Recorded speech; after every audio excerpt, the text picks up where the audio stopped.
example with exponents, but where in your exponent you have a fraction. So all this time you had your exponents as a whole number, right? The reason why it's called rational exponents, all fractions are rational numbers, they're not whole numbers. So this time you have your exponent as a rational number. But there is no way that you can say 4 to the power of half and know what it is. But there is a rule, there is a law that you apply. So if you have x to the power of 1 over a, 1 over any variable, your variable comes on the outside and the numerator 1 goes on the inside over there.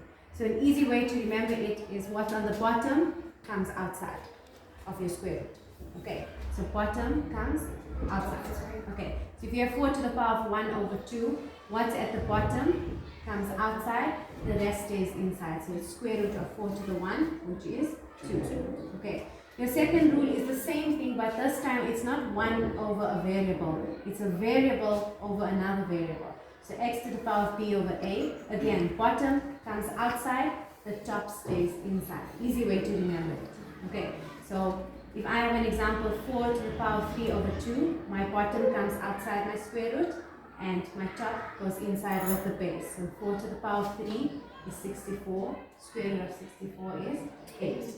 Okay, the third law that you have is x to the power of a negative variable over another variable. Same rule applies. Bottom comes out, what's on top stays inside. But you need to remember, like with this example, we have 27 to the power of negative 1 over 3. My bottom comes out, so 3 is outside. My top goes inside, so 27 to the power of negative 1. But when we have a negative exponent, we write it as 1 over that number. So 1 over 27. Cube root of 1 is 1. Cube root of 27 is 3.